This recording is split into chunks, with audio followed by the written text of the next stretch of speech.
so today I'm doing my live stream. Um, Yesterday I went to go see the movie Black Phone 2. Um, and there's a Black Phone 1 and a Black Phone 2, so I saw both of them. I saw the first one on Peacock and second one yesterday in the movie theaters. Also, my Bulls started off the season 5-0. They beat New York Knicks yesterday, 135 to 125. These high scoring games, it's because nobody's playing fucking defense anymore. But today we're going to talk about piracy. Um, I'm not talking about piracy with computers. I'm talking about actual pirates that actually what they refer to as maritime pirates, meaning they were out on the sea and they were stealing stuff off of other people's boats and all that stuff. This is like I said, I am fascinated with history. I love my history. Uh, as long as I live, as long as I'm alive, I'll be posting videos about history and everything that's revolved around the U.S. and everything else. So, piracy is an act of robbery or criminal violence by by ship or boat foreign attackers upon another ship or a coastal area. Typically with the goal of stealing cargo and valuable goods or taking hostages, which was a big thing back then. Now, those who conduct acts of piracy are called pirates, and vessels used for piracy are called pirate ships. The earliest documented instances of piracy were in the 14th century BC when the Sea People, a group of ocean raiders, attacked the ships of the Aegean and the Mediterranean civilizations. Um, the only time I know about the Aegean Sea was because of Troy, the movie. Now, narrow channels which funnel shipping into predictable routes have long created opportunities for piracy, as well as for privateering and commerce raiding.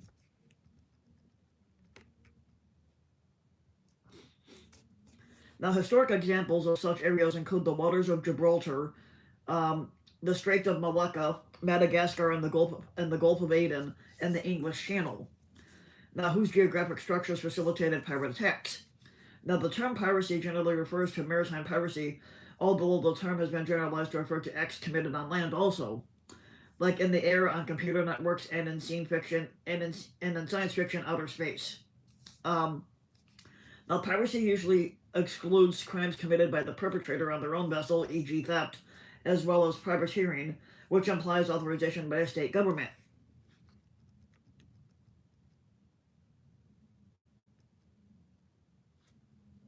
Now, the piracy or pirating is the name of a specific crime under customary international law, and also the name of a number of crimes under the municipal law of a number of states. Now, in the 21st century, seaborne piracy against transport vessels remains a significant issue, with estimated worldwide losses of $25 billion in 2023, and it increased in the U.S. to $16 billion in 2004.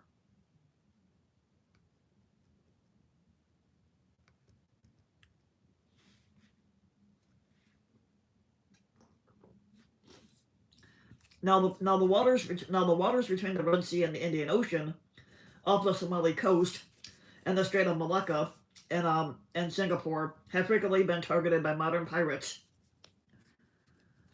Um,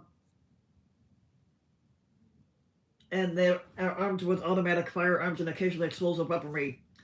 Um, Now, they often use small motorboats to attack and board ships, a tactic that takes advantage of the small number of crew members of modern cargo vessels and transport ships. That's what they did in Captain Phillips, the movie. That was based on a true story. Good movie, too, by the way, with Tom Hanks. Um, now, a, Now, the international community is facing many challenges to bring in modern pirates to justice, as well as these attacks often occur in international waters. Now, nations have used their naval forces to repel and pursue pirates, and some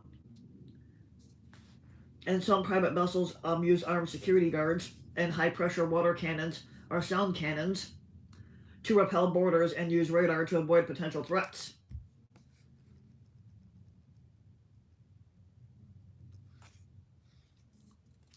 Now, romanticized accounts of piracy during the Age of Sail have long been a part of Western pop culture. Um, now, the two-volume A General History of the Pirates, published in London in 1724, is generally credited with bringing key practical figures and a semi-accurate description of their milieu in the golden age of piracy. now to the public's imagination. Now, the general history inspired and formed many later fictional depictions of piracy, most notably the movies Treasure Island, the novels Treasure Island, which was written in 1883, and Peter Pan, which was written in 1911.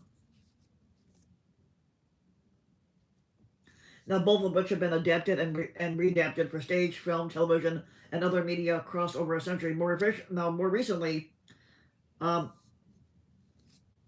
Pirates of the Golden Age were further stereotyped and popularized by the movie series Pirates of the Caribbean. Um, Pirates. This game is about piracy. People that basically take over boats.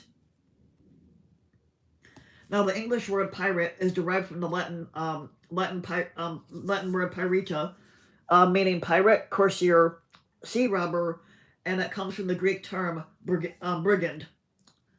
I attempt from the word attempt experience, and the meaning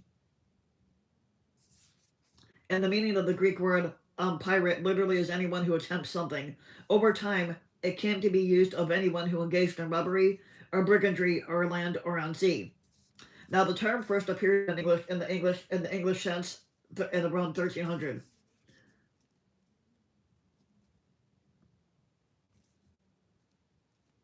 Now, spelling did not become standardized until the 18th century, and spelling such as pirate being at the time PIRROT,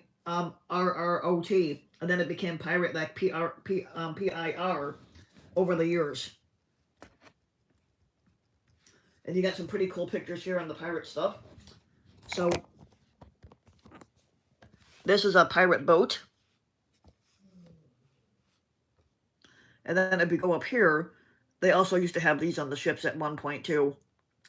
Now, these were very popular on an actual ship if you were a pirate.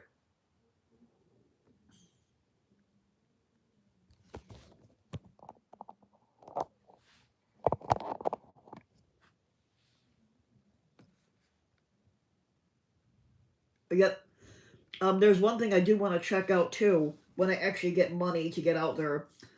In Chicago, Illinois, there actually is a museum dedicated to maritime ships. Um, nope, that's not even the thing. So so anyway, there is a museum in Chicago called the Maritime Museum, and they're dedicated to maritime ships and everything, and that's a place I want to go check out. Now, the earliest documented instances of piracy are the exploits of the sea people who threatened the ships sailing in the Aegean and the Mediterranean waters in the 14th century BC. Now, in classical antiquity, the Phoenicians were known as pirates in the pre-classical era. The ancient Greeks condoned piracy as a viable profession, but it apparently was widespread and regarded as an entirely honorable way of making a living. References are made to its perfectly normal occurrence in many texts, including Homer's Iliad and the Odyssey, which is a book that I own and read, and it's a good book to read. Now, abduction of women and children to be sold into slavery was common back then. Now, by the era of classical Greece, piracy was looked upon as a disgrace to have as a profession. Now, in the third century BC, pirate attacks on Olympus and Lycia brought impoverishment, and along some of the most famous ancient pirateering people were I'm not sure if I'm saying this right. Lillians. I'm not sure how you pronounce that anyway, but a people populating the Western Balkan Peninsula, and they were constantly raiding the Adriatic Sea. The Illyrians caused many conflicts with the Roman Republic. Now, it was not until 229 BC when the Romans decisively beat those fleets that their threat was ended. Now, during the first century BC, there were pirate states along the Anatolian coast, threatening the commerce of the Roman Empire in the eastern Mediterranean. Now, on one voyage across the Aegean Sea in 75 BC, at that time Julius Caesar was kidnapped and briefly held by Sicilian pirates and held prisoner in the Dodecanese islet of Pharmacusa. Now, the Senate invested the general Pompeius Magnus with powers to deal with piracy in 67 BC, and Pompey, after 3 months of naval warfare, managed to suppress the threat.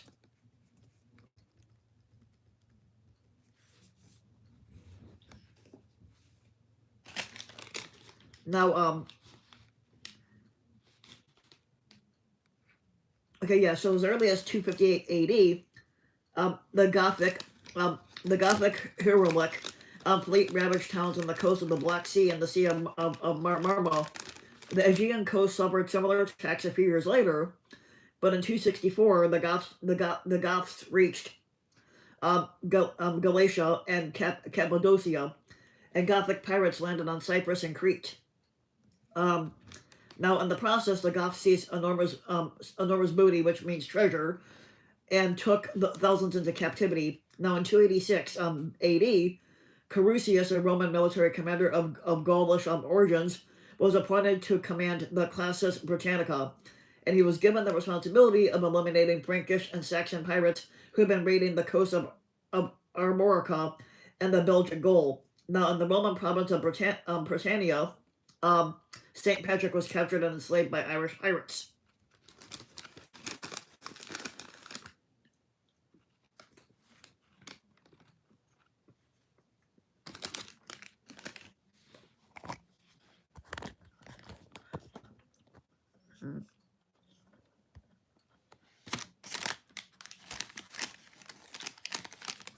Now here's a picture of Vikings. Vikings were very popular back then too.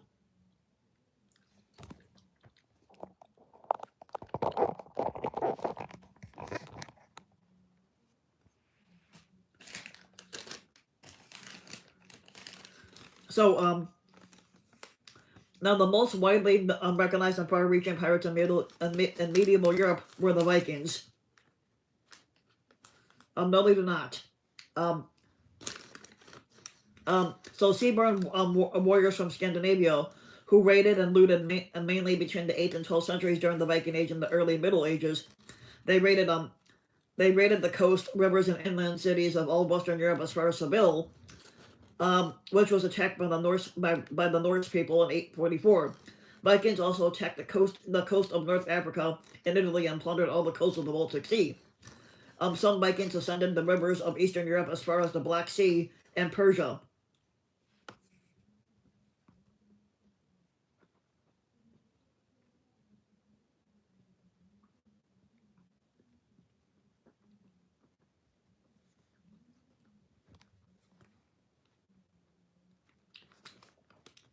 Now, in the late Middle Ages, the Frisian pirates, known as Rumor Zawarte Hoop, that was led by Pierre Donia and Jokama, they fought against the troops of the Holy Roman Emperor Charles the Fifth with some success. Now, toward the end of the ninth century, Moorish pirates havens were established along the coast of southern France and northern Italy. Now, in 846, the Moor pirates or Moor raiders sacked the extra basilicas of St. Peter and St. Paul in Rome, but in the year 911, the bishop of Navarre was unable to return to France from Rome because of the Moors pirates from Fraxen that controlled all the passes in the Alps.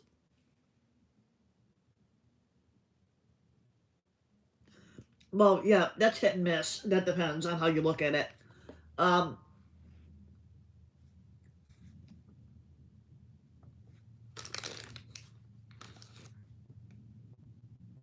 Now, more pirates operated out of the Balearic Islands in the 10th century. From 824 to 961, Arab pirates in the Emirate of Crete raided the entire Mediterranean. But in the 14th century, raids by more pirates forced the Duke of Crete to ask Venice to keep its fleet on constant ground.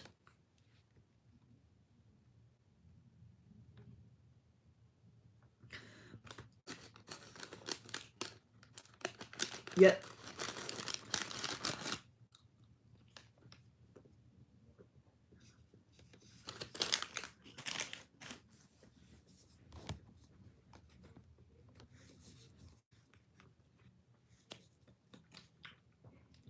now, After the Slavic invasions of the former Roman province of Dalmatia in the 5th and 6th centuries, a tribe called the Narantanes revived the old Illyrian piratical habits and often raided the Adriatic Sea, starting in the 7th century. Now, these raids in the Adriatic increased rapidly until the whole sea was no longer safe for any travel.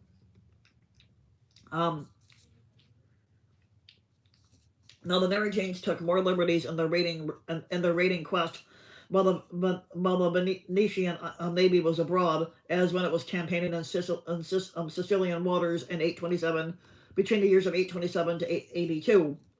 As soon as the Venetian fleet would return to the Adriatic, the Narantanes momentarily outcast their habits again, even signing a treaty in Venice and baptizing their Slavic pagan leader into Christianity. In 834 or between the years of 834 and 835, they broke the treaty and again they raided Venetian traders returning from Benevento. All of Venice's military attempts to punish them in 839 and 840 utterly failed.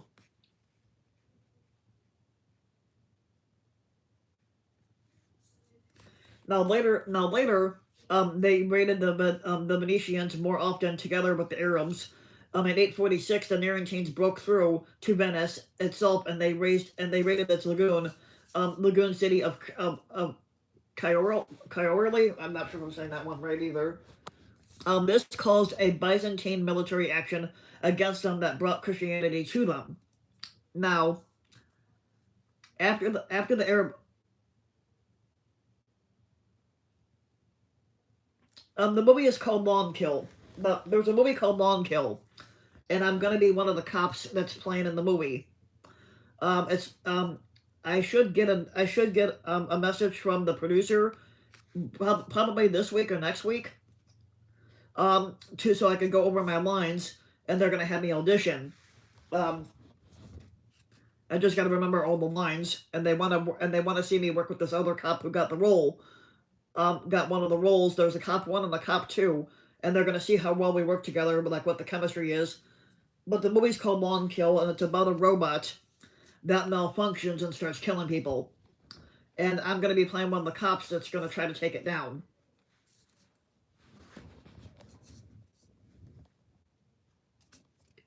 Excuse me. So, this caused a Byzantine military action against them that brought Christianity to them, but after the Arab raids on the Adriatic coast around 872 and the retreats of the Imperial Navy, the Narantanes continued their raids of Venetian waters, causing new conflicts with the Italians in 887 and up until 888. The Venetians feudally continued to fight them throughout the 10th and 11th century. Damagoj was accused of attacking a ship which was bringing home the papal legates who had participated in the Eighth Catholic Council, after which Pope John the Eighth addresses to Damagoj with request that his pirates stop attacking any Christians at sea. But in 937, Irish pirates sided with the Scots, Vikings, Picts, and Welsh in their invasion of England, and Athelstan drove them back. Now, the Slavic piracy in the Baltic Sea ended with the Danish conquest of the Rani stronghold of Arkona in 1168. Now, in the 12th century, the coast of western Scandinavia were plundered by Curonians and Osilians from the eastern coast of the Baltic Sea. Now, in the 13th century and the 14th century, pirates threatened the Hanseatic routes and nearly brought sea trade in the brink of extinction. Now, the Victual brothers of Gotland were a companionship of privateers who later turned to piracy as the lake dealers, and they were especially noted for their leaders, Klaus Storterbeker and Godecki Mikkels. So until about 1440, maritime trade in both the North Sea, the Baltic Sea, and the Gulf of Bothnia was seriously in danger of attack by any pirate whatsoever.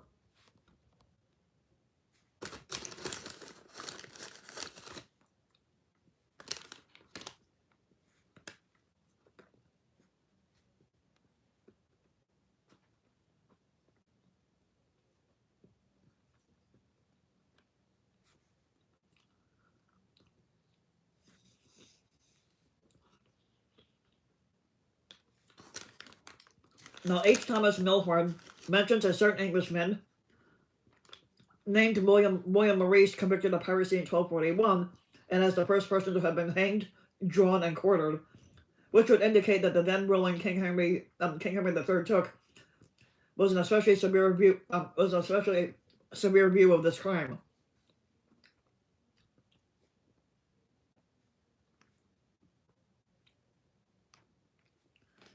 Um, so the Ushtuniks were Novgorodian pirates who looted the cities of the Volga and the Kama rivers in the 14th century.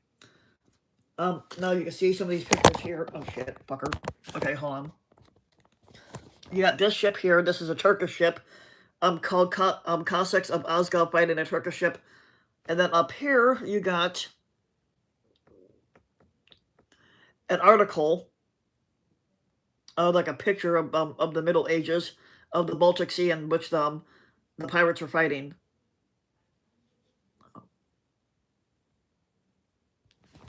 So you get to see that.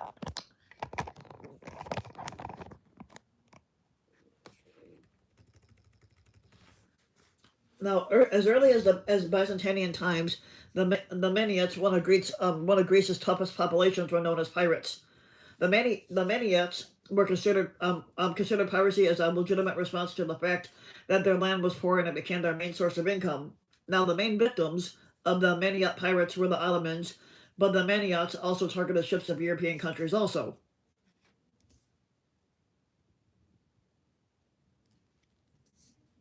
Yes, and also it came at a cost too.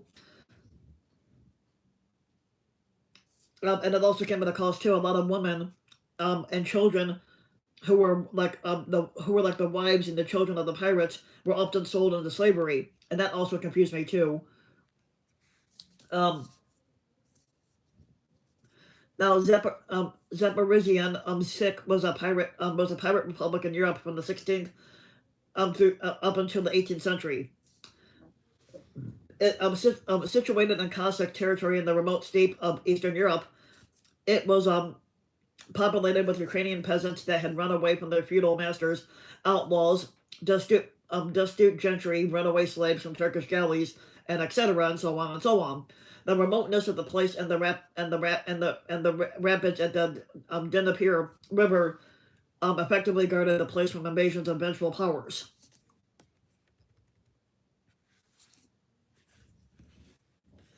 Now, the main target of the inhabitants of the Zaporizhian Sikh called themselves Cossacks, and they were rich settlements in the Black Sea shores of Ottoman Empire and the Crimean Khanate.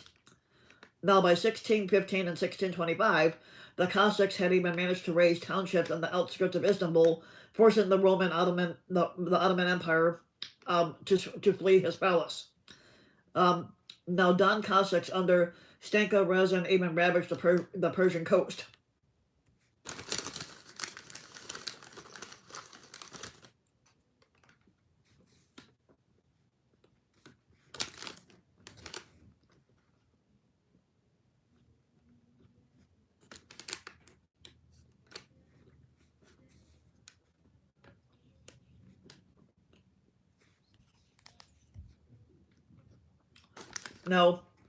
Now, even though, excuse me, now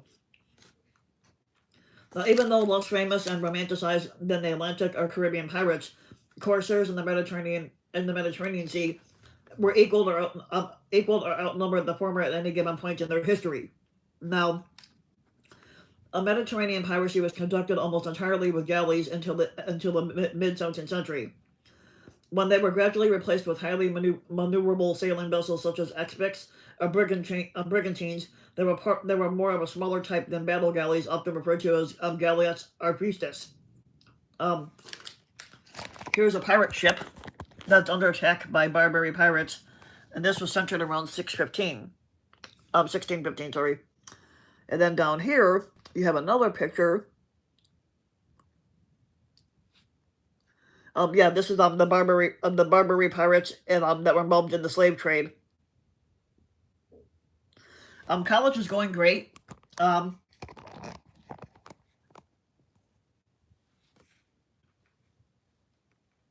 Now, pirate galleys were small, nimble, lightly armed, but often crewed in large numbers in order to overwhelm the often minimal crews of merchant ships. In general, pirate craft were extremely difficult for patrolling craft to actually hunt down and capture anybody. Now, Anne Tourville, a French admiral of the 17th century, believed that the only way to run down raiders from the infamous Corsair Moroccan part of Sale was by using a captured pirate vessel of the same type. Bachelors. Um, I'm doing a bachelor's degree.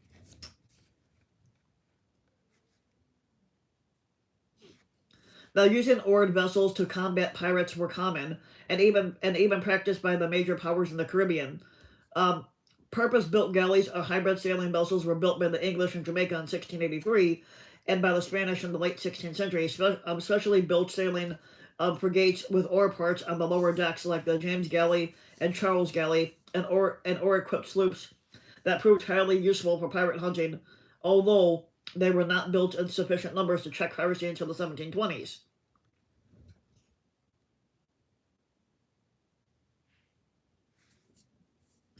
Plant engineering. That's going to be my degree. That's what I'm majoring in.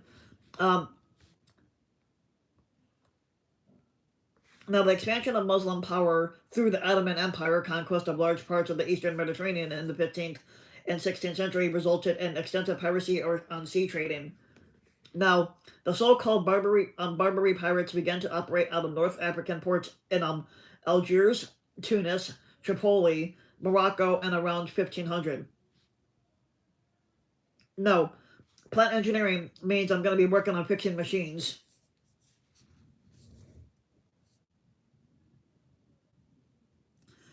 I don't know. That's another thing too. Um, Supposedly pirates lost their legs back then, and they had wooden legs to be able to walk around. Sending them with wooden arms. I don't know how accurate that really is.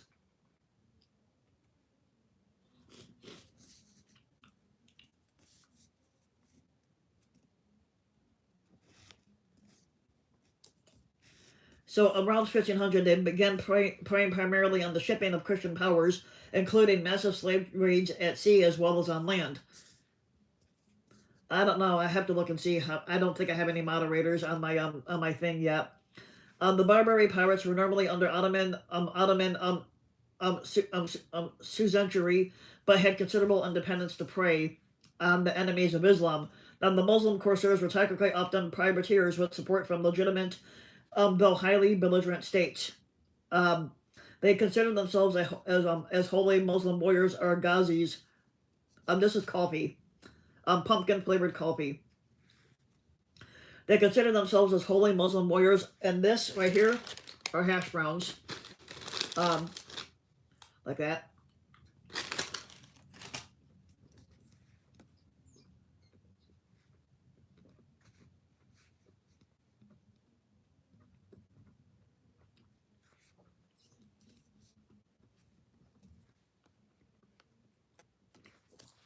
Okay, so hold on here.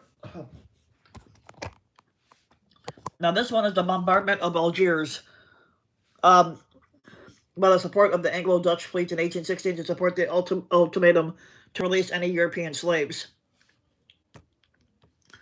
Like I said, piracy still goes on. Now they also when it comes to piracy, it still goes on to this day, but not as much as it used to.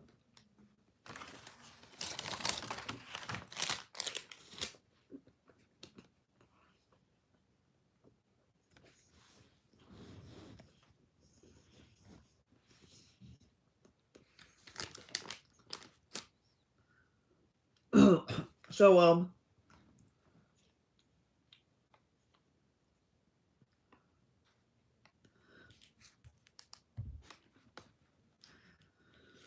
so um so now when it comes to the Ottomans and the Barbary pirates, they consider themselves as holy Muslim warriors or Ghazis, carrying on the tradition of fighting the incursion of Western Christians that had begun with the First Crusade back in the 11th century. Um, Now, coastal villages and towns of Italy, Spain, and islands in the Mediterranean were frequently attacked by Muslim corsairs, and long stretches of the Italian and Spanish coast were almost completely abandoned by their inhabitants. Um, Now, after 1600, the Barbary corsairs occasionally entered the Atlantic and struck as far north as Iceland. According to Robert Davis, between 1 million and 1.25 million Europeans were captured by the Barbary pirates and sold as slaves in the North Africa and the Ottoman Empire between the 16th and 19th centuries. The most famous pirates were the Ottoman Albanian Hayreddin and his brother Redbeard. Turgot Reese, known as Dragut in the west. Kurtoglu, known as Kurtogoli in the west. Kamel Reese, Sila Reese, and Coca Reese. A few Barbary pirates, such as the Dutch Jan Johnson and the English John Warren Muslim named Yusuf Rees, were renegade European privateers who had converted to Islam. Now, the Barbary pirates had a direct Christian counterpart in the military order of the Knights of St. John that operated first out of Rhodes and after 1530 Malta. Though they were less numerous and took fewer slaves, both sides waged war against their respective enemies of their faith, and they both used galleys as their primary weapons. Now, both sides also used captured, or they brought galley slaves to man the oars of their ships. The Muslims relied mostly on captured Christians, and the Christians used a mix of Muslim slaves, Christian convicts, and a small contingency of Buena Bogley, freemen who out of desperation or poverty had taken to rowing because that's what they got used to.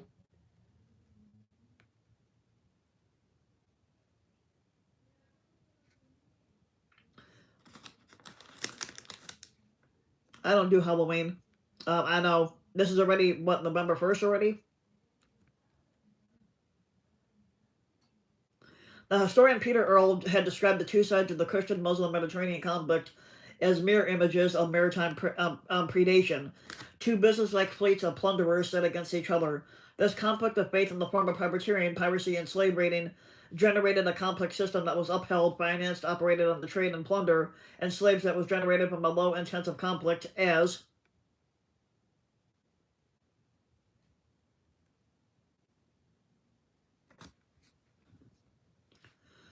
this was generated from low intensive conflict as well as the need for protection from violence. Now, the system has been described as a massive multinational protection racket, the Christian side of which was not ended until 1798 in the Napoleonic Wars. The Barbary pirates were quelled as late as the 1830s, effectively ending the last vestiges of counter-crusading jihad.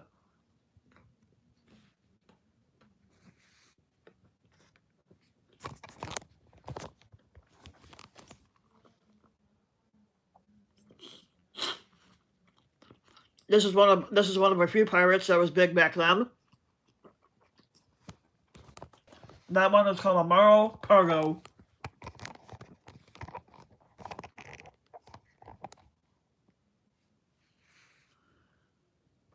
Yeah, I gotta see how to do that though. I've never done the moderation thing. The moderators. I have to look and see how I can make people moderators. Let me check this on my computer for a minute. I think there's a way to do it on my computer, but I don't remember.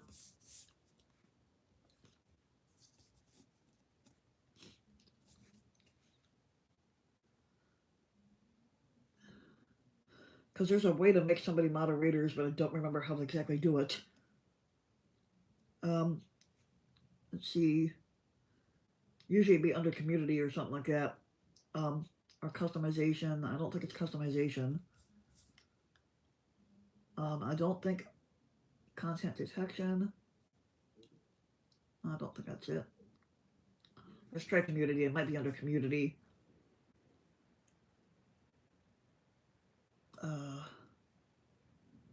Or settings. Let's try settings.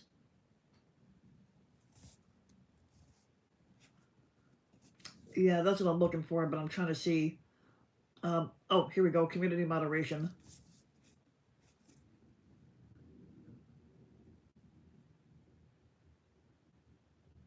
Okay, so you can delete user management. Let's see.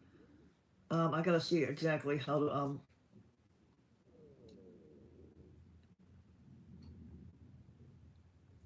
I do have a lot of blocks on certain people.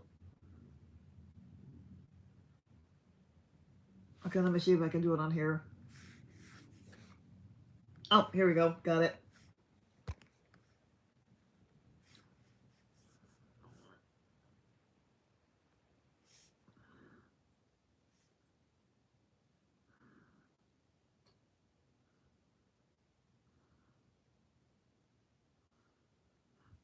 Okay, okay, so there's two type of moderators on if you click on the person's profile. There's standard moderator and managing moderator. I don't know which one you want. There's standard and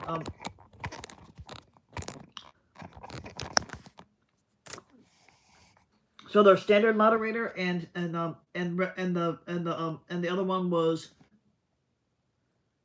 managing moderator. I'm not sure which one people want.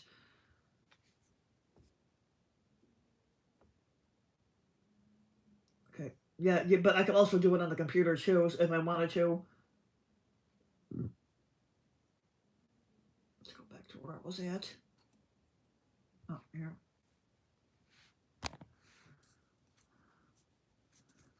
Okay, so oh shit. Okay, hold on. Let's go back out.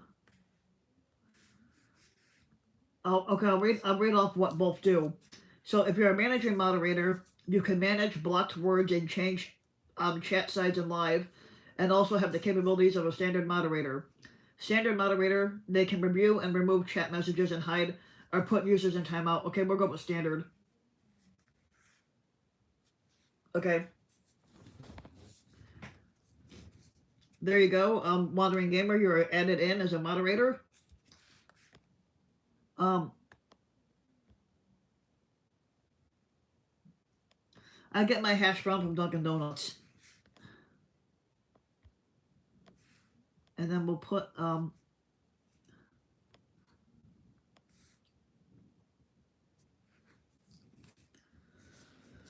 okay, so we got two moderators in now. YouTube and the Wandering Gamer.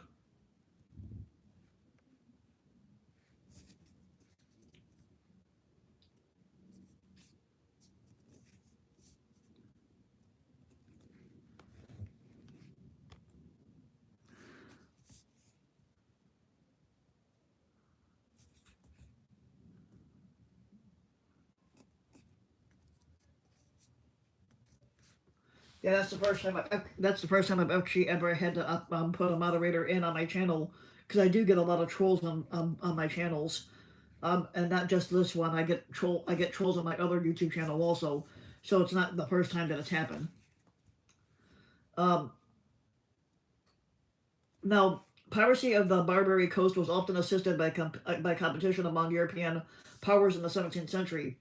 Um, Now, France encouraged the corsairs against Spain, and later Britain and Holland supported them against France. Now, by the second half of the 17th century, the greater European naval powers began to initiate reprisals to intimidate the Barbary states into making peace with them. The most successful of the Christian states in dealing with the corsair threat was England.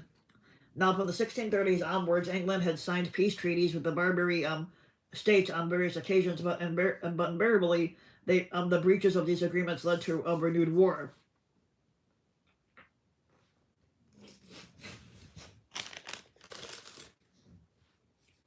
Now, Albanian piracy mainly centered in the town of Osinji and thus became known as the Dusignati, and it flourished during the 15th up until the 19th century.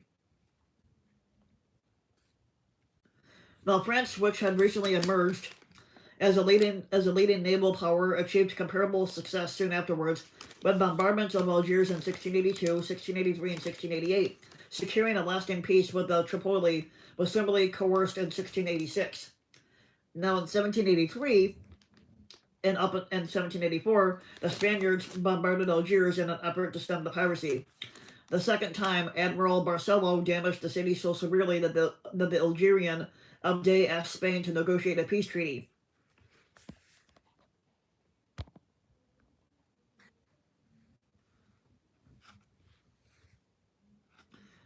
Neither. Um,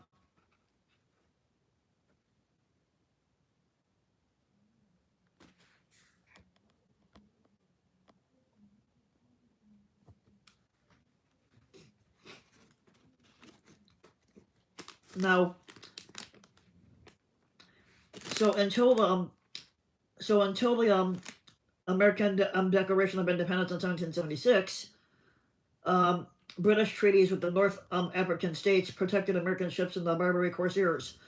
Now, Morocco, which in 1777 was the first independent nation to publicly recognize the United States, and became in 1784 the first Barbary power to seize an American vessel after independence. Now, while the United States managed to secure peace treaties, these obliged it to pay tribute for protection from attack. Now, payments and ransom and tribute to the Barbary states amounted to 20% of the United States government annual expenditures in 1800. Now, leading to the Barbary Wars that ended the payment of tribute, um, Algiers broke the 1805 peace treaty after only 2 years, and they refused to implement the 1815 treaty until compelled to do so by Britain in 1816.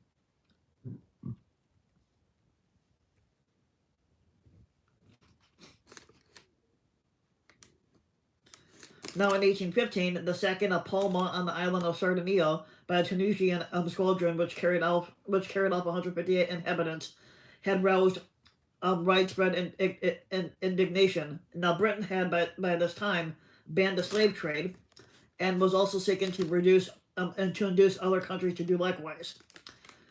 Now, this led to complaints from states which were still vulnerable to the corsairs that Britain's enthusiasm for ending the trade in African slaves did not extend to stopping the enslavement of Europeans and Americans by the Barbary states.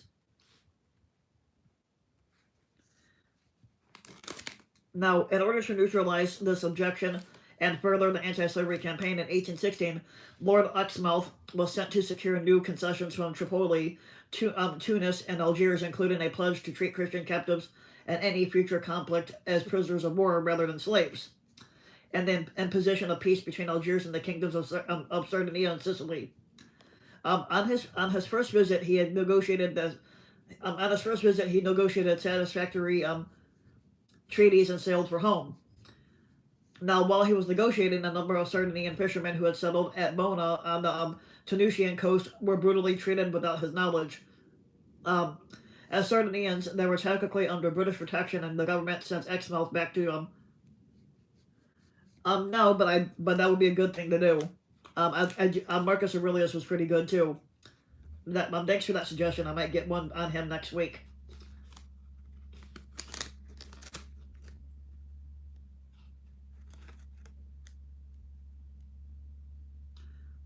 I can pull up like all the videos I've done for live streams on history stuff, and I'll let you know who I've done a video on and who I haven't gotten to.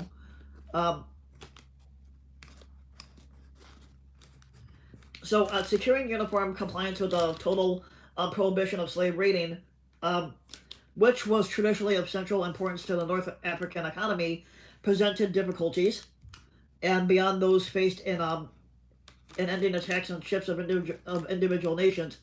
But it left slave traders able to continue their accustomed way of life by preying on less well-protected people. Now, Algiers renewed its slave raiding, though on a smaller scale. Basically, they started doing it less and less. Measures to be taken against the city's government were discussed in the Congress of the Chapel in 1818. Yes, that too.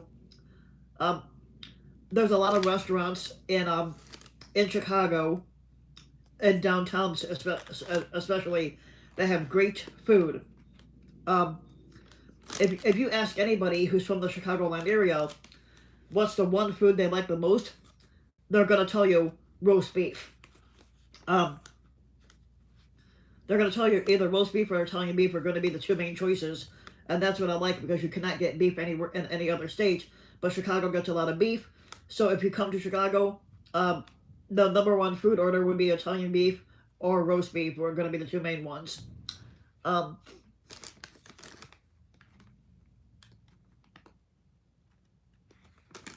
But I do like my food. I do like my food reviews and my history reviews. Especially, we're gonna add movies and books in there too because I do like reading. I got a lot of books too.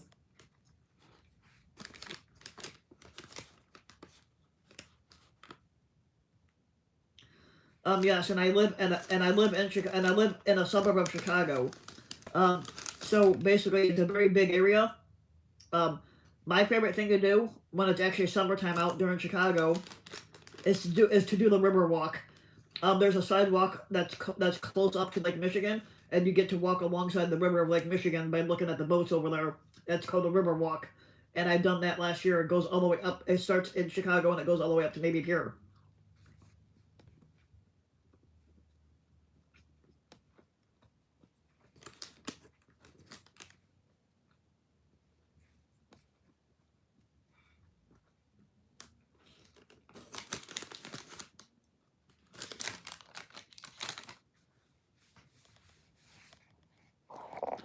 And so to go more into depth of a river walk, let me pull this up for a minute.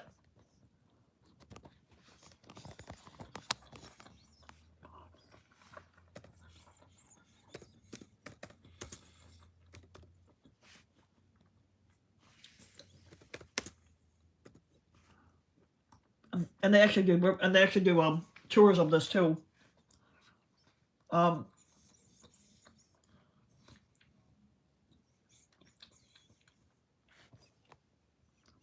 and they actually do boat tours too. Like boat tours, you can see a boat tour down here.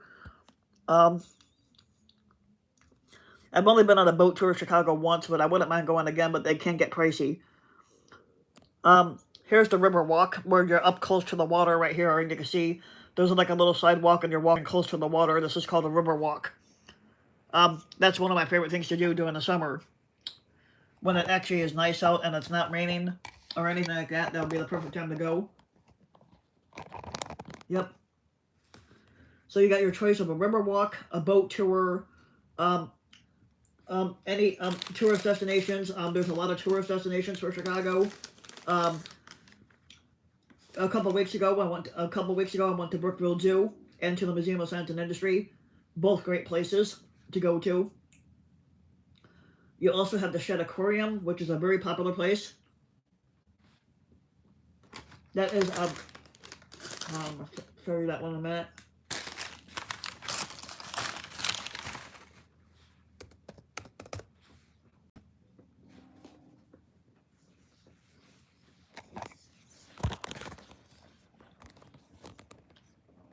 Now this right here is the Shed Aquarium.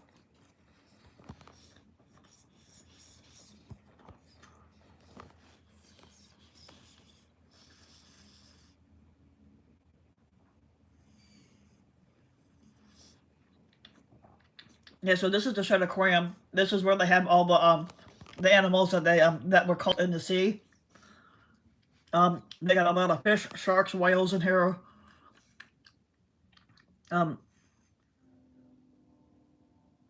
You got the those are the orcas just jumping up in the water and going back down. That's a very popular thing for them. There's the beluga whales. This is the Shed Aquarium. This is another cool place to go to, Shed Aquarium, where you get to see all the animals. They got penguins, they got whales, sharks, dolphins.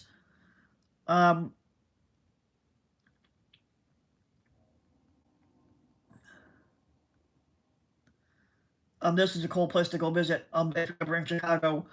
Now, another one that's pretty cool down the street from me would be called Little Red. It's called Little.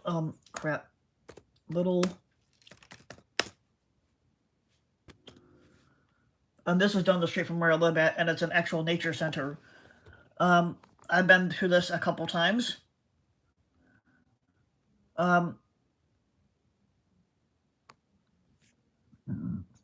It used to be a one room schoolhouse back then, and then then the school shut down and they made it into a little nature center type museum that you get to go see. Okay, that's not what I was looking for, but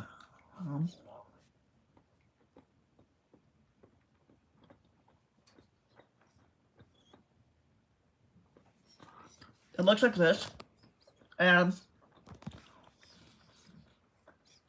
it's pretty interesting to see.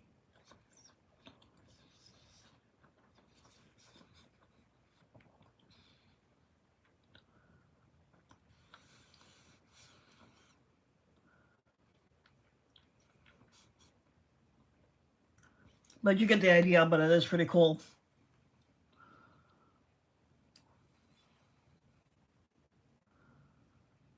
Hold on. Let me go check out that one museum for the Maritime. See if I can. Yeah, right here, Maritime Museum. Yeah, this is the one I was talking about wanting to go to, called the Maritime Museum. It's a museum dedicated to all boats. And you can see this down here. This is also in Chicago. You can see Maritime Museum with all the boats in there. And this is a museum that I want to go to. And this is all in Chicago, where they got all different boats. They even got a Maritime Museum in San Diego, California, which I've never been to, but that will be on my list. But you get the idea.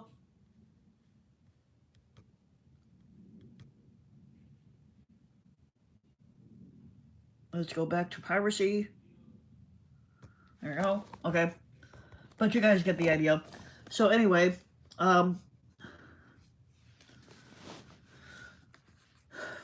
you got these other pictures here on Piracy back. 19th century illustration of an Iranian pirate, the Ibn War Pro in the Skarang River.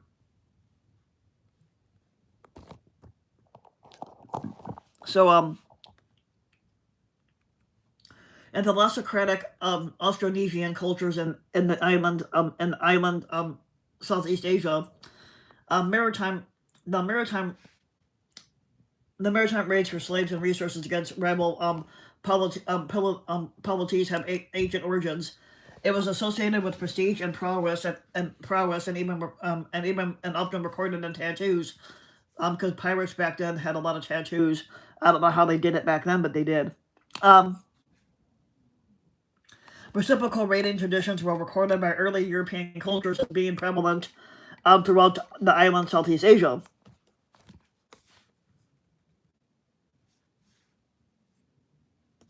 Now, with the advent of Islam in the colonial era, slaves became a valuable resource for trading with European, Arab, and Chinese slavers, and the volume of piracy and slave raids increased significantly.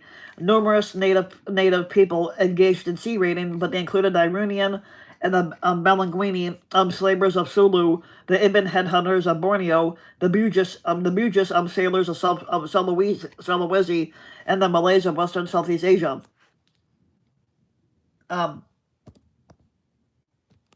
Piracy was also practiced by foreign seafarers on a smaller scale, including Chinese, Japanese, and European traders, renegades, and outlaws. The volume of piracy and raids were often dependent on the ebb and flow of trade and monsoons, with pirate season known colloquially as the pirate wind, starting from August to September.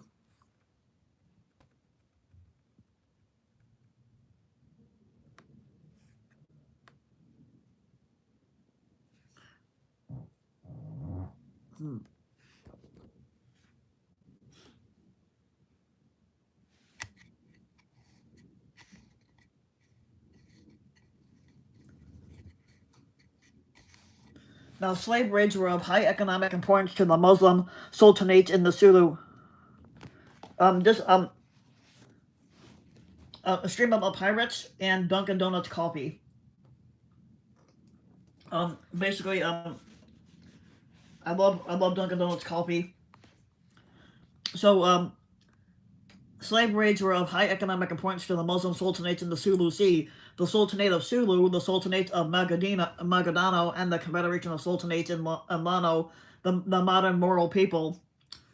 It is estimated that from 1770 to around 1870, around 200,000 to 300,000 people were enslaved by the Iranian slave traders. David P. Forsyth put the estimate much higher at around 2 million slaves captured within the first 2 centuries of Spanish rule of the Philippines after the year 1565. Now, these slaves were taken from piracy or passing ships, as well as a coastal raid on settlements as far as the Malacca Strait, Java, the southern coast of China, and the islands beyond the Mascar Strait. Now, most of the slaves were Tagalogs, Bisayans, and Malays, including Bugis, Mandarese, Ibn, and Kaskar. These were also occasional European and Chinese captives, um, who were usually ransomed off through Tusog, intermediaries of the Sulu Sultanate. No, 2 million slaves, not pirates. 2 million slaves. Basically, these pirates captured over 2 million slaves, and they sold them into slavery. That is crazy to have 2 million slaves. Um, but not all at one place. But they were split up.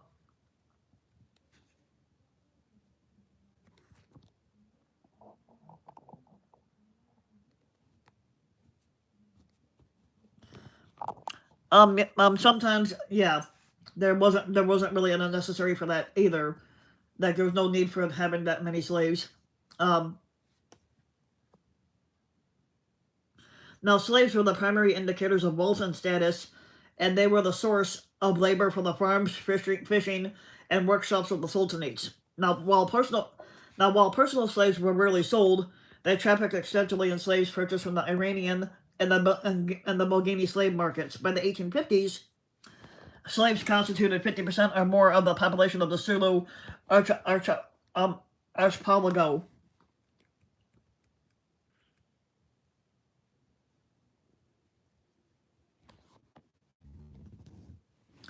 Now, the scale was so massive that the word for pirate in Malay became Lonoon, an exonym of the Iranian people. Now, the economy of the Sulu Sultanates was largely run by slaves in the slave trade.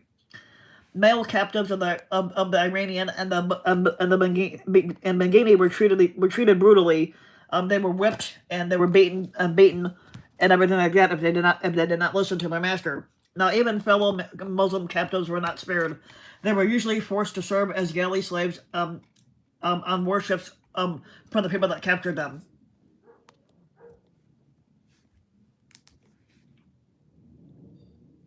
Now, female captives, however, were usually treated better for different reasons. There were no recorded accounts of rapes, though some were starved for discipline. Within a year of capture, most of the captives in the Iranian and Bangini would be burdened off, usually for rice, opium, bolts of cloth, iron bars, brassware, and weapons. Um, the buyers were usually Datu from the Sultanate of Sulu, who had preferential treatment. But buyers also included European, Dutch, and Portuguese, and Chinese traders, as well as the Mysian pirates and renegades. Um,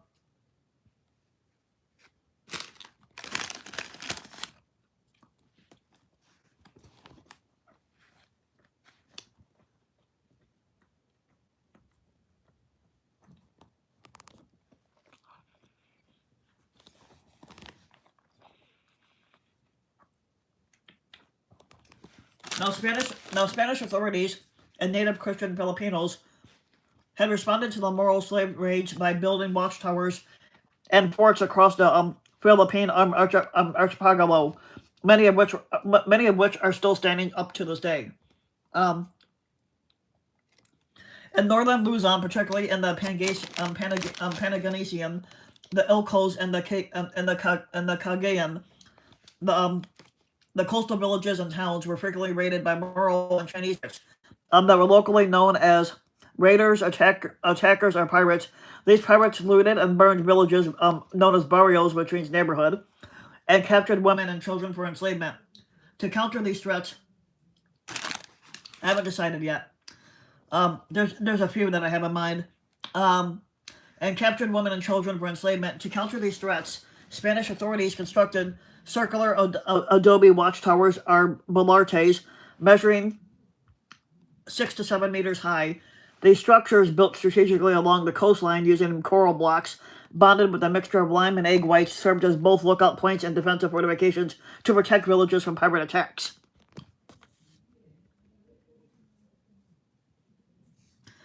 Some provincial capitals were also moved further inland.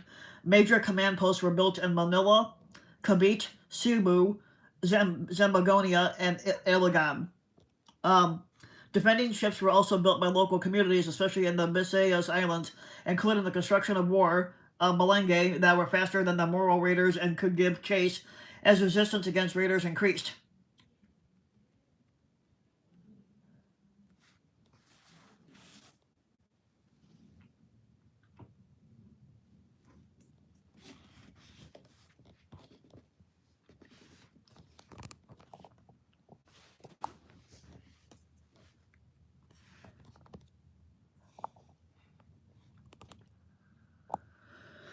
as so yeah, so when it comes to raiders, some raiders would give chase. As resistance against raiders increased, the Nog warships of the Iranian people were eventually replaced by the smaller and faster Garay ships of the Benguini in the early 19th century. The Morol raids were eventually subdued by several major naval expeditions by the Spanish and local forces from 1848 to 1891, including retaliatory bombardment and capture of Morol settlements. But by this time, the Spanish had also acquired steam gunboats, Vapor, which could easily overtake and destroy the native Morol warships. Now, several famous pirates, such as the Inja, were hunted by the BOC for hijacking their merchant ships in the eastern salient of Java. Now, if we're going to talk about pirates here, the most famous pirate that I know is Blackbeard. There's been other pirates, but Blackbeard seems to be the most popular.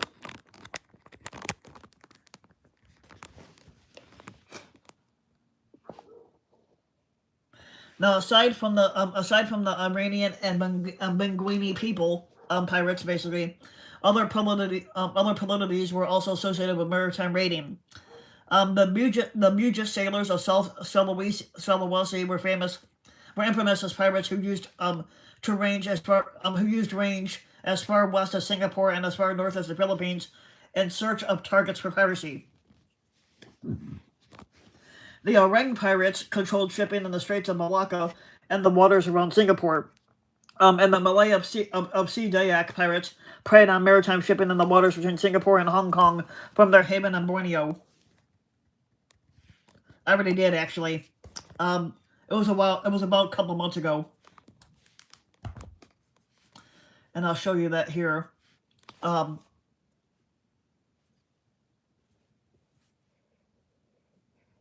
Let's go to my content.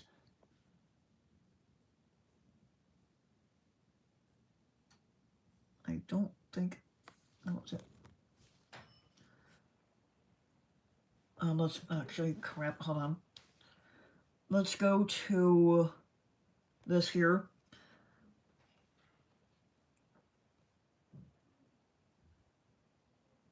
That's not it, okay. Let's close that one out.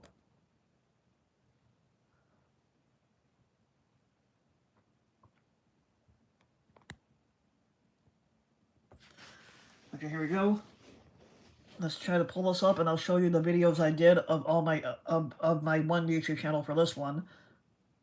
Okay, that's not it.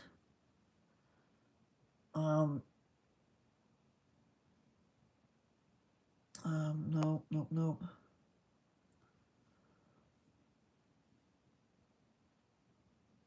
Let's go home on this page, home page. There is a way to do this. Let me see. Oh, view my channel. We'll go to videos. Yeah, so right here. Let's go to live stream videos. So right here, I'm already live. You got people watching that. So last week we did the one about the Chicago Union Station and the Magnificent Mile. Then you had Chicago, World War I, Depression. Then you had World War I. Yep, here's the one about Blackbeard right here. So where it says Blackbeard right here, so you got a video up on him.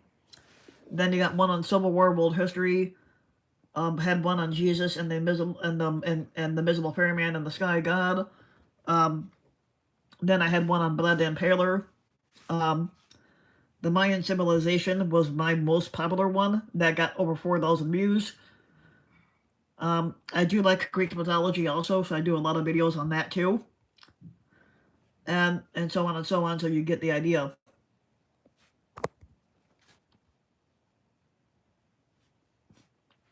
So yes, I do have a video up on Blackbeard.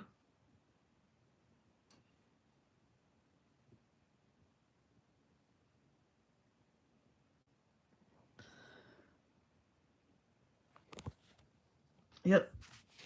And that was a live stream video that I did on that. So in East Asia, by the 9th century, population centered mostly around merchant activities in coastal Shandong and Jiangsu. Wealthy benefactors, including Chang Pogo, established Cilia Buddhist temples in the region. Chang Pogo had become incensed at the treatment of his fellow countrymen, who, in the unstable milieu of Lake Tang, often fell victim to coastal pirates of inland bandits. After returning, um, After returning to Silla around 825 and in possession of a formidable private fleet headquartered in Wandu, Chang Pogo petitioned the Silla king Hindok, and so on and so on. Now, from the 13th century, Waku, based in Japan, made their debut in East Asia, initiating invasions that would persist for 300 years. And this, this thing is the longest one. So, this is about the pirates, pirate stuff.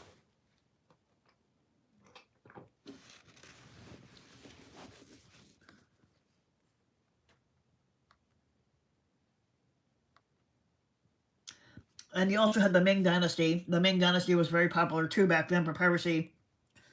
Now, pirates would engage in a lot of illegal trade and a lot of illegal authority. Now, pirates engaged in a number of different schemes to make a living. Smuggling and illegal trade overseas were major sources of revenue for pirate bands. Yes, I do. She does not show up on my videos because she does a lot of work.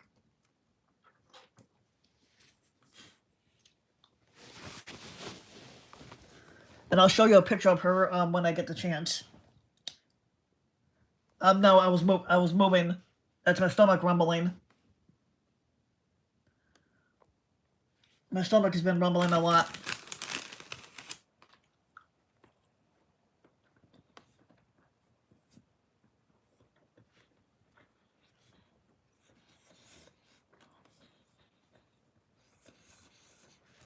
Here.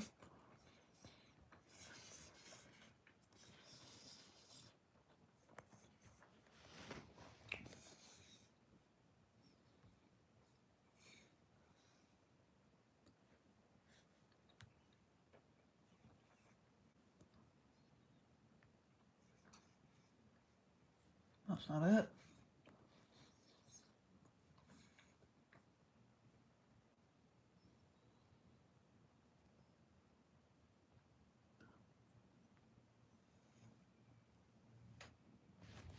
I'm gonna check my tablet here.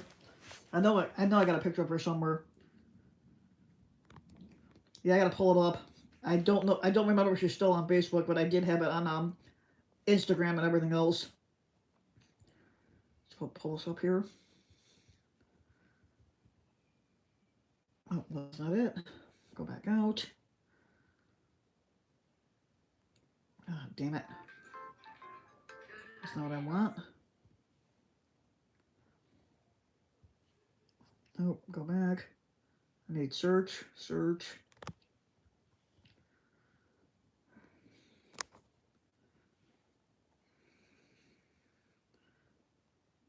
I gotta start reading out my photos.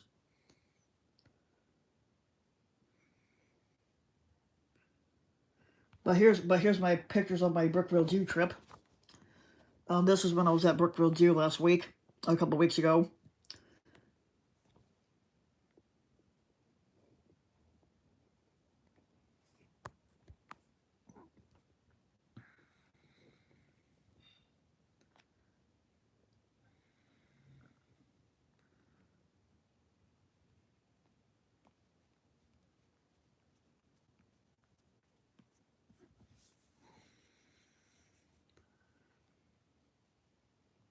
Let's see, where are we at?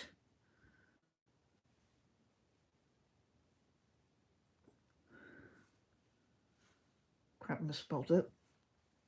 Go back. There.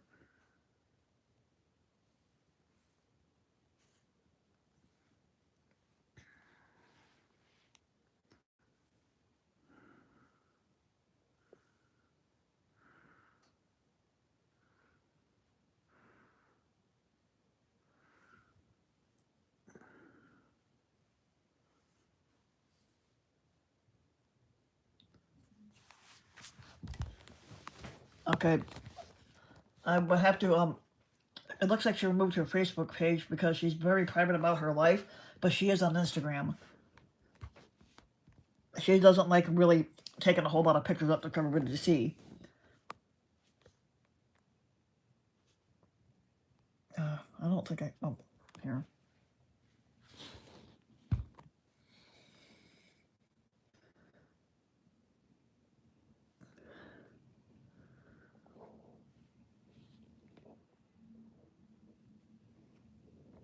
And I know she doesn't use her real name on Instagram. I know she uses some other name.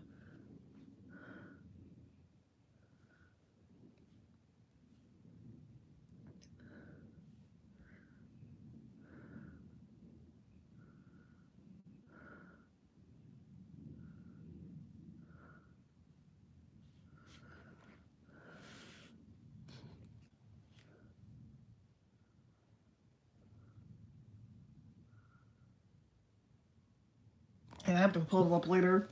I'll look for it later. So let's get back to piracy. Like I said, the pirates would engage in a lot of illegal activity. And the pirates engage in a number of different schemes to make a living for themselves. No. Smuggling and illegal trade overseas were major sources of revenue for pirate bands, both large and small, as the Ming government mostly outlawed private trade overseas. At least until the overseas silver trade contributed to a lifting of the ban, pirates basically could almost by default control the market for any number of foreign goods. The geography of the coastline made chasing pirates quite difficult for the authorities, and private overseas trade began to transform coastal societies by the 15th century. Now,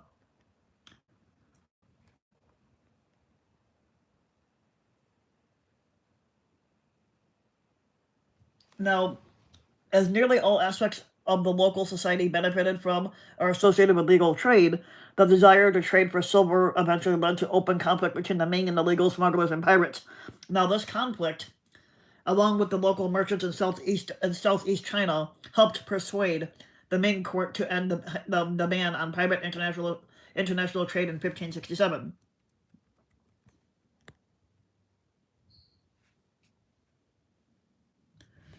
Now, pirates did not tend to stay pirates permanently, but sometimes it happens. You know, shit happens, and they ended up being permanently as pirates. It seems to have been relatively easy both to join and leave a pirate band, and these raiding groups were often more interested in maintaining a willing force. Members of these pirate groups did not tend to stay longer than a few months or years at a time. Now, there appears to have been a hierarchy in most pirate organizations. Pirate leaders could become very wealthy and powerful, especially when working with the Chinese dynasty, and consequently, so could those who served under them. These pirate groups were organized similarly to other escaped societies throughout history and maintained a redistributive system to reward looting. The pirates directly responsible for looting and pillaging got their cut first, and the rest was allocated to the rest of the pirate community. And there seems to be evidence that there was an egalitarian aspect to these communities, with capability to do the job being rewarded explicitly. These pirates themselves had some special privileges under the law when they interacted with communities on land, mostly in the form of extra allotments of redistributed wealth.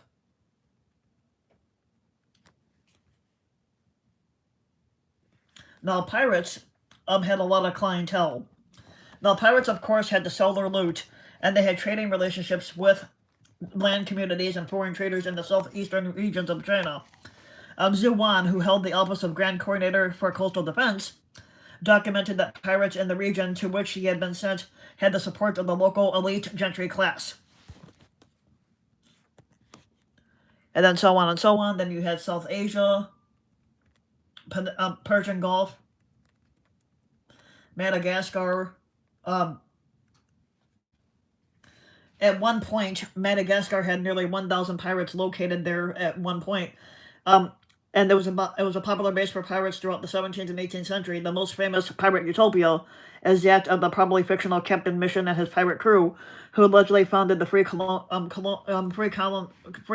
Libertaria and northern Madagascar in the late 17th century. And then you had the Caribbean. I do like a lot of these old photos. Let's go here. You got looting and burning in Havana, Cuba in 1555. Then you had the Porto del Principe being sacked in 1668 by Henry Morgan. Then you had Henry Ebery shown selling his loot and then engraving by Howard Pyle. I'm not sure. Then this is a book about pirates, and this was first published in 1678 in Amsterdam.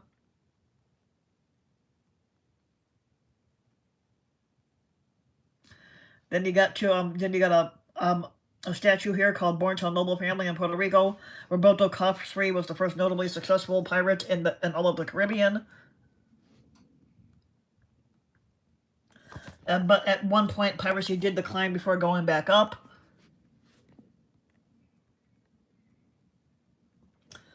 Here's a picture of Blackbeard when he got captured.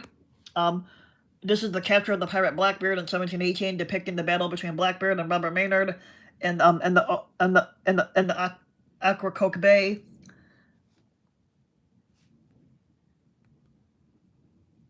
And this is when they cut off Blackbeard's head and they stuck it to the front of the ship. Yeah, that was pretty gruesome back then.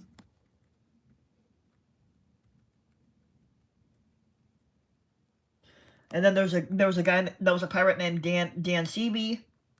That was back in the early 20th century. There was a lot of rewards given out if you caught a pirate. Yes, they were back then. Now, pirates had a system of hierarchy on board their ships determining how captured money would be distributed to everybody on board. Now, however, pirates were more egalitarian than any other area of employment at that time. In fact, pirate quartermasters were a counterbalance to the captain, and they had the power to veto his orders. Now, the majority of plunder was in the form of cargo and ship's equipment, with medicines the most highly priced. A vessel doctor's chest would be worth anywhere between 300 to 400, which today would be equivalent to $470,000 in today's money. Now, jewels were common plunder, but not popular as they were hard to sell, and pirates, unlike the public of today, had little concept of that value.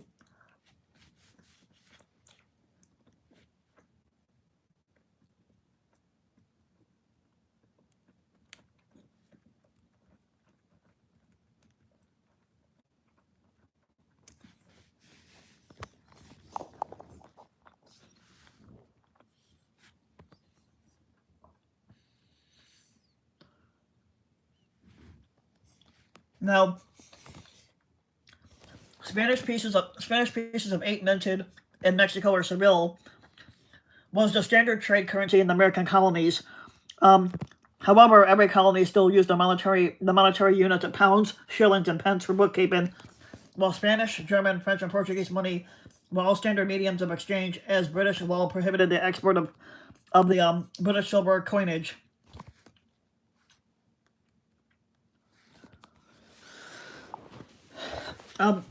Until the exchange rates were standardized in the late 18th century, each colony legislated its own different exchange rates.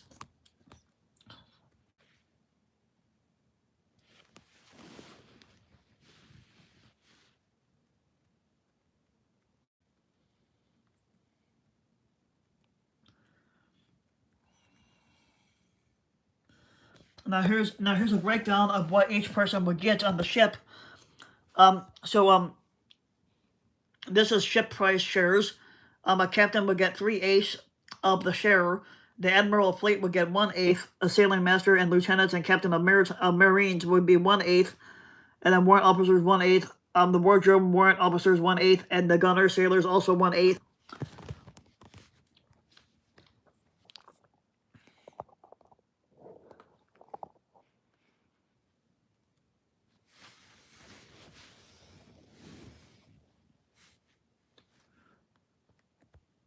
There was a great deal of money to be made in this way. The record breaker was the capture of the Spanish frigate Piracy, which was carrying treasure in 1762.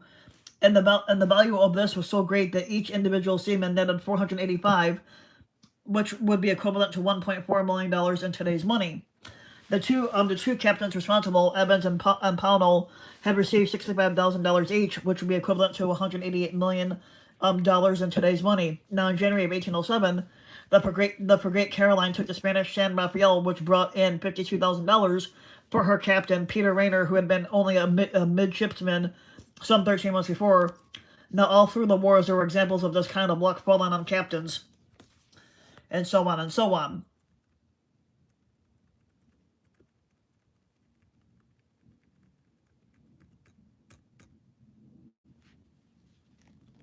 And this is what pirate money will. This is what pirates are after: silver coinages.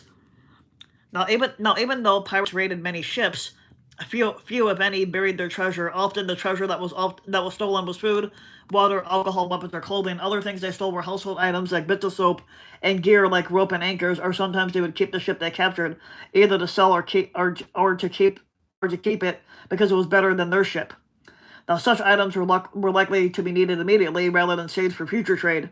Now, for this reason alone, there was no need for the pirates to bury these goods. Pirates would tend to kill a few people aboard the ship that they captured. Usually, they would kill no one if the ship surrendered, because it became known that pirates took no prisoners. The victims would fight to the last breath and make victory both very difficult and costly in lives. Now, in contrast, ships would quickly surrender if they knew they would be spared. And one well-documented case, 300 heavily armed soldiers on a ship attacked by Thomas II surrendered after a brief battle with none of II's 40 men being injured.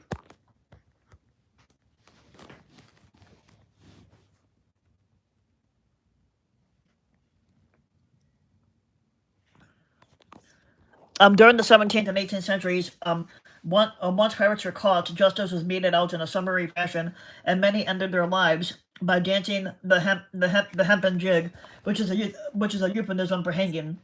Public execution was a form of entertainment at the time, and people came out to watch them as they would to a sporting event today. Newspapers reported details such as condemned men's last words, the prayers said by the priest, and descriptions of their final moments in the gallows.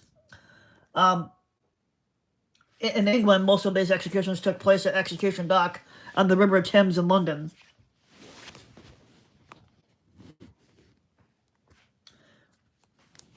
Yes. In the cases of more famous prisoners, usually captains, their punishments extended beyond death.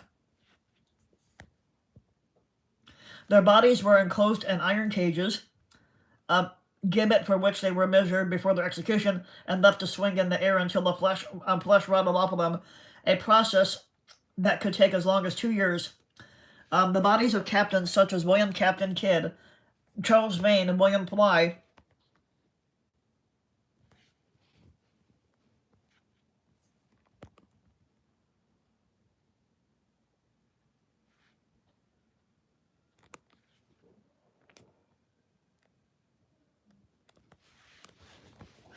now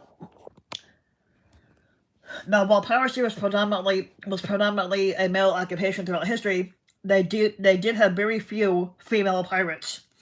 Now, pirates did not allow women onto their ships very often, but additionally, women were often regarded as bad luck among pirates. It was feared that the male members of the crew could argue and fight over the women. On many ships, women as well as young boys were prohibited by the ship's contract, which all crew members were required to sign. Now, supposedly, only 4 female pirates were known to have been active during the golden age of piracy, and they were Anne Bonny, Mary Read, and they both served under John Rackham in 1720, and Mary Critchett, an escaped prisoner in 1729, and Martha Farley, the wife of a minor pirate in 1727. And those were the 4 that were supposedly pirates during the golden age of piracy.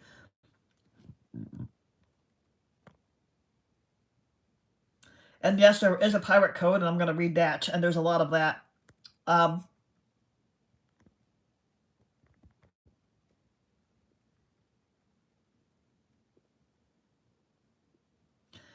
So these are the pirate codes. There's 11 of them. So when it comes to pirates, this is what it is. Number 1, every man shall have an equal vote in affairs of moment. He shall have an equal title to the fresh provisions of strong liquors at any time that they are seized, and shall use them at pleasure, unless a scarcity may make it necessary for the common good that a retrenchment may be voted. Parley, yes.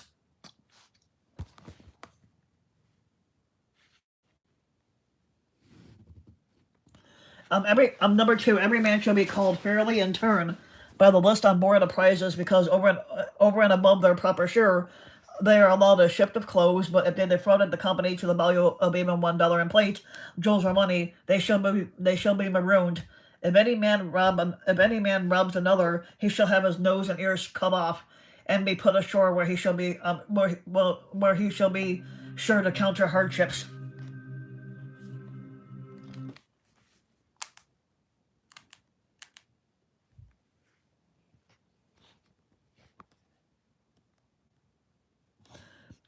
Number three, none shall game for money, either with dice or cards.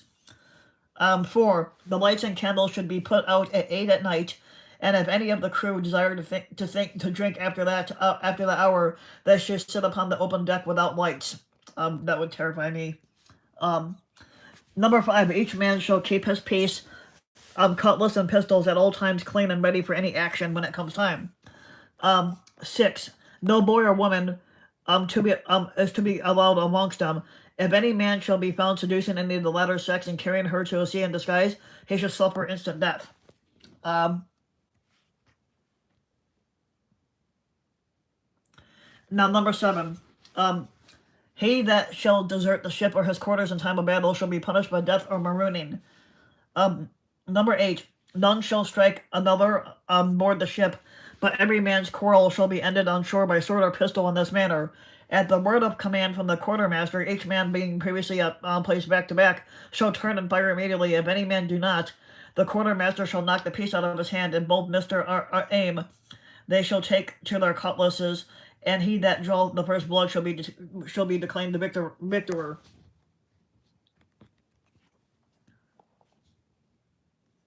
No man shall talk of breaking up their way of living till each other until each other has a share of 1,000. Every man who shall become a cripple or lose a limb in the service shall have 800 pieces of meat from the common stock, and for lesser hurts proportionately. Now, number 10, the captain and the quartermaster shall each receive 2 shares of a prize, and the master gunner and boatswain 1.5 shares. All other officers 1 1/4, and private gentlemen of fortune 1 share each. Now, 11, that's the last one. The musicians shall have rest on the Sabbath day only by right. On all other days by favor only.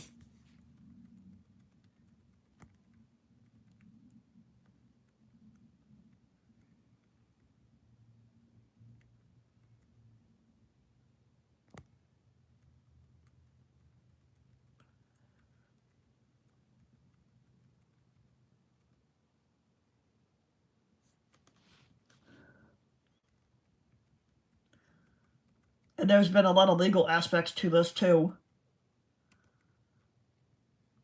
There is something called the Piracy Act of 1837,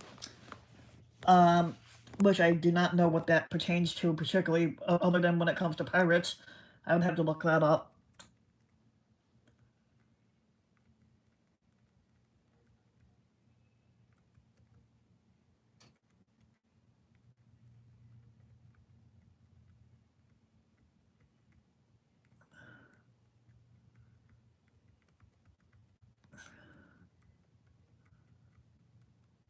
And that is about all for today. So that was the piracy, the golden age, the piracy thing. I could do a golden age of piracy that gives you a more breakdown of everything, which isn't bad. I gotta take care of some stuff, but I hope you guys enjoy. And then I'll be back next week with another video. So make sure to hit the like and subscribe button for more videos like this. And I'll be back next week.